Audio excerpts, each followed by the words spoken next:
You're watching Alaska's news source. Today on the Morning Edition, Interior Alaska continues to battle an unprecedented wildfire season with dozens of structures destroyed. We've got the latest numbers and what crews are up against. Plus, more rain in central Texas forced crews to pause recovery efforts this weekend. I'm Bradley Blackburn with the ongoing search for victims and how across the state residents are trying to heal. And some pro athletes paid a local flag football team a visit over the weekend. A recap of the Seattle Seahawks time spent in the last frontier as the Morning Edition starts now. A good morning, everyone. Thanks for waking up and joining us here on a Monday, kicking off a new week. And not some bad weekend weather with bear paw as well we had. Yeah, the sun struggled at times to come out, and we saw just a shower or two or we didn't sprinkle. Get poured on. Yeah, just for the first part of that morning. But overall, the weekend was a decent one. Those temperatures warmed quite nicely into the 60s. We even saw a few 70-degree readings across South Central. Now that cloud coverage has really begun to build back in across the region. And that's going to lead to the potential that we could see some showery weather both today as well as into tomorrow. Overall, though, temperatures will still warm back into the 60s throughout the afternoon hours, although we will be slightly cooler today compared to previous afternoons. 56 is where we're currently sitting at. We could see some breezy conditions developing later this afternoon. You can see 53 in Palmer, 50 in Valdez, while we do have some sunshine out towards parts of the Copper River Basin. For those who are waking up to some peaks of sunshine, enjoy it. The overall trend, both today and early tomorrow, will be those mostly cloudy to overcast skies returning back into the region. We've got southwesterly flow that is remaining with us as we do have a ridge of high pressure that's just to our southeast. And while this will typically lead to those warmer conditions, we are up under an active weather pattern that will lead to a chance that we could see some showers later today. Low to mid 60s looking likely this afternoon. We'll call it isolated to scattered showers as we welcome in the afternoon and evening hours across South Central. Not everyone will see that activity, and for those who do, will likely see less than about 1/10 of an inch of rainfall both today as well as into your Tuesday. So just some light shower weather staying with us for your Monday into our Tuesday afternoon, but some sunshine is set to make a return, and we've also got those temperatures slowly warming through the close of this week. I'll have more on that in that 7-day forecast for you coming up. So we begin with the latest on wildfires burning in the interior. The team managing the Bear Creek and St. George Creek fire confirmed dozens of structures burned. That number now 63. 13 of those were primary residences burned in the Bear Creek fire and one in the St. George Creek fire. This comes as around 800,000 acres of land have been burned in Alaska so far this wildfire season. As for teams working on the Bear Creek fire, they've now entered the mopping up state, and that means firefighters are going through areas that have already burned, looking for smoldering ground and anything that could reignite. There is some internal smoking going on and things like that, but Bear Creek fire, I mean, we had, structures lost. We had, the community was definitely impacted. The fuels are expected to dry out again, but as of right now, it's in a good spot. All areas around the Bear Creek fire are in ready evacuation status, which is the lowest level of preparation. Some areas around the St. George Creek fire are still in go status, which means evacuate now. The state is offering support for people who have lost their homes. Individual, family, and temporary housing grants are available. And with that, the state is scaling back its wildfire response, dropping the preparedness level to a 4. The Division of Forestry says the decision to lower it comes from the recent rain, saying the precipitation has limited the fire activity in the interior. And one of the fires that we are watching right now is the Nenana Ridge complex. Some areas around the fires are still evacuated.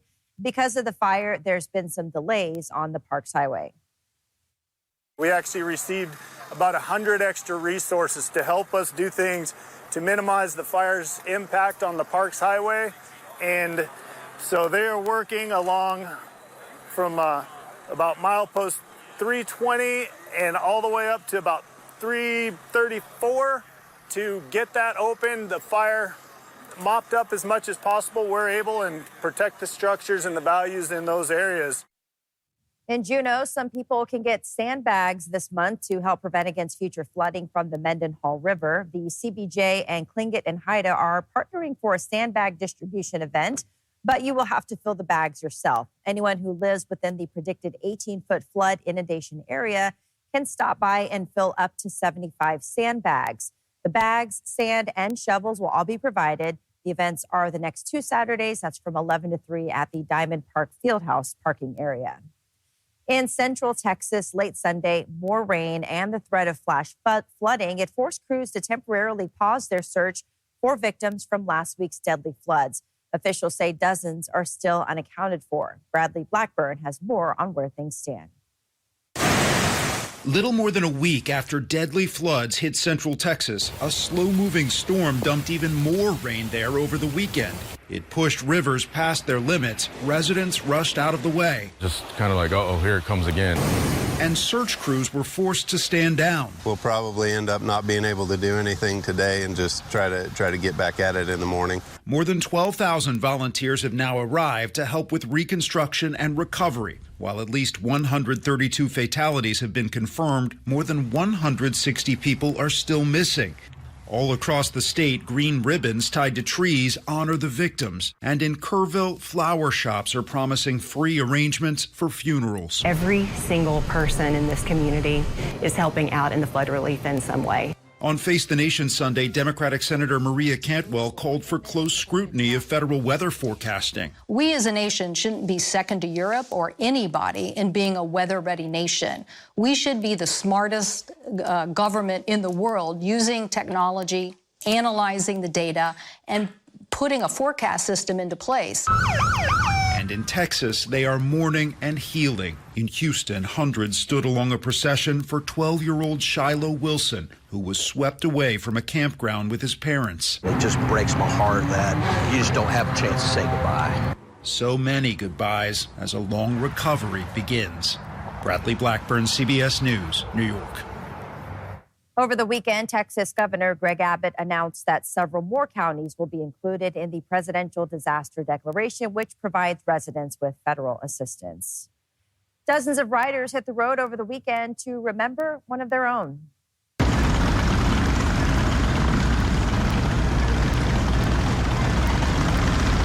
They were honoring Air Force veteran fire chief for the Whittier Tunnel Fire Department and avid motorcyclist Mike Sweet, who passed away in late June. Sweet lived up to his name as members of his community remembered him for his generosity, kindness, and willingness to go out of his way to help others, no matter what time or day it was.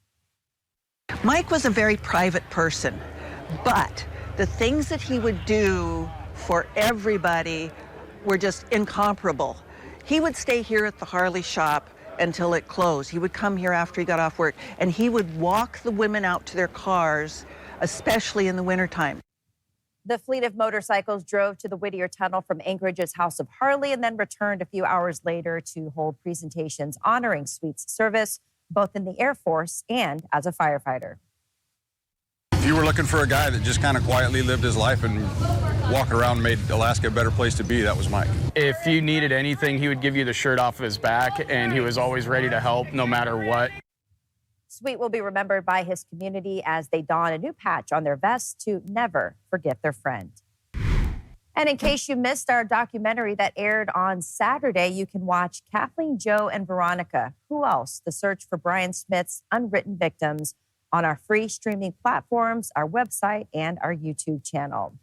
And a reminder, if you happen to hear some loud noises over the next month or two, that's because JBEAR is conducting multiple training exercises through August, including Red Flag, Alaska, Northern Edge, and more. Residents near JBEAR should expect increased traffic noises, traffic delays, and some possible gate closures. The Air Force says these drills boost readiness and support national security. Drivers on base should also watch out for pedestrians. Coming up, from the NFL to the 907, Seattle Seahawks players traded turf for tundra, helping some young athletes level up at a local flag football game. And the Alaska Baseball League season is almost over, with just one game left to decide who will walk away as champions. And we will see a chance for some showers today across South Central. I'll have more on that warming trend leading up to the close of the week. More details on that, but first, a sunrise. 4:50 in Anchorage, 4:15 in Juneau. Your full forecast is next. Well, good Monday morning, everyone. Look, we have bears this early. We also got the salmon jumping. 2 bears looks like at that, Aaron. So very exciting. They're up early, starting off their Monday right. Continue to see more and more of those bears here over the next couple of weeks, or really the next several weeks, as they're continuing to fatten up, leading up to Fat Bear Week, which is in October. Of course, July certainly has brought some fairly seasonal conditions across the state. We really haven't seen any significant warmth across South Central. We have managed to warm into the upper 60s. We've even seen some lower 70s across South Central. Our average monthly temperature just about 0.3 degrees above what we typically see for July. We do have our ridge of high pressure to the south. Notice out towards the northwest Arctic borough, just out towards the Chukchi Sea coast. We are continuing to see an area of low pressure, which is actually pulling in plenty of moisture from the southwest. And we're also seeing that here across South Central with that ridge of high pressure that is nestled in across the eastern Gulf of Alaska. Notice that flow coming in out of the southwest. So while we are seeing the impacts of that ridge here across South Central, that southwesterly flow pulling in moisture, keeping that cloud coverage with us. So we will see a chance for some showers both today as well as into early tomorrow until that ridge builds back in across the region. So any of those showers that we do see really just going to be hit or miss. Not everyone will see that opportunity. And we'll also see locations out towards western Alaska, the Seward Peninsula, as well as the northwest Arctic borough, seeing that chance for some rain showers throughout today and into tomorrow as well. And that will keep temperatures slightly cooler, with many areas seeing those temperatures dropping back off into the 60s. And then by Tuesday afternoon into the middle of the week, that ridge does build back in. So we will see some drier conditions returning back to South Central. So there's that southwesterly flow bringing that chance for some isolated to scattered showers across the region today. Even for the locations that don't see rain, we'll hold on to those mostly cloudy to overcast skies for the vast majority of our Monday. Notice that wetter weather back off toward the western parts of the state as well as into the interior. That comes from that area of low pressure to the northwest. So mostly cloudy to overcast skies today. Those temperatures warming into the low to mid 60s across South Central. Some locations may stay in the 50s. Warm through the interior as we're at 73 degrees, as well as out towards Dead Horse, 55 in Utqiagvik, and out towards southeast. We're actually seeing the influence of that ridge, which is going to bring some summertime warmth. We may even see a few locations warming into the 70s in the next couple of days. 59 in Homer today with a chance for some showers. We may see some breezy winds, max winds anywhere from about 20 to 25 miles per hour to be expected. 60 in Valdez, 63 degrees in Cordova. Now parts of the Copper River Basin, you're waking up with some sunshine this morning, but those clouds will stream in throughout the day. You'll largely stay on the dry side. 62 in Willow, as well as out towards Palmer, much like the rest of South Central, just an isolated to scattered chance that we'll see some showers throughout the day, while here in Anchorage, we'll warm right around the lower 60s. But slow warming carries us through the rest of the week. You can see that chance for some AM showers tomorrow. Sunshine should make a return to the region, and then we warm back into the mid to upper 60s by week's end. If you have any plans for the weekend, there is a chance we'll see some rain in the forecast, maybe more out towards coastal areas, and of course inland locations. We'll see a better opportunity for Saturday. Daily highs, though, making a run back near 70 degrees. And the Seattle Seahawks, they took their game north, visiting Anchorage to help local young athletes sharpen their skills from drills to tips. Charlie Fellows takes us to the action. 1, 2, 2, 1. The Alaskan flag football scene is already one of the strongest in the country. And it just got a big boost from the pros. The Seattle Seahawks became the latest pro sports team to make the trip up to the 49th state this week, and they made sure to make their presence felt. Supporting girls flag football is a really big initiative for the Seattle Seahawks. It's been a huge focus for us, not just in the state of Washington. A state that itself just sanctioned girls high school flag football, with its local NFL squad being a big part of that. Now they're trying to broaden that impact, and Alaskans are grateful. It's a great experience. It's an opportunity for the girls that they normally don't get. It's flag football, and it's showing some representation to the sport that we've grown to love, and we've loved in Alaska for years. I've been playing flag since freshman year, and it's something that I've wanted to kind of pursue through college, maybe. I play a lot of sports, and this is definitely like the best camp that I've been to. don't know. It's so cool to me. It's awesome to have them here. The Seahawks recruited several area coaches to help run drills for hands, footwork, and other important flag techniques. They weren't the only ones with wisdom to share, though. Also in attendance were 2 members of the Seahawks themselves, current right tackle Abraham Lucas and former linebacker Lofa Tatupu. That's where you are. And while the players wore flags instead of pads, they still had plenty to learn from the NFL pros. And besides, if Tatupu had his way, that wardrobe difference would disappear. There's a definite toughness. Like, I would like to see these girls in pads because I already know they have it. The look in their eye when they were competing and running through the line, not pulling up short, they were listening, so they got it, and I'm excited to see what they do in the future. Charlie Fellows, Alaska's news source. And the Seahawks confirmed that they will return to Alaska for another camp next year. This year's high school flag football season starts on August 14th. The Alaska basketball legend and 8th overall pick in last year's WNBA draft, Alyssa Peely, has been waived by the Minnesota Lynx. The move comes after Peely struggled to find a role in Minnesota, appearing in just 36 games across a season and a half and notching a little over 6 minutes a game, though she did get a few of those in a final game as her Lynx ultimately finished as last season's runners-up. So what happens now? Well, hopefully her WNBA career is far from over. Once Peely clears her waivers, she is free to sign with any team that she likes.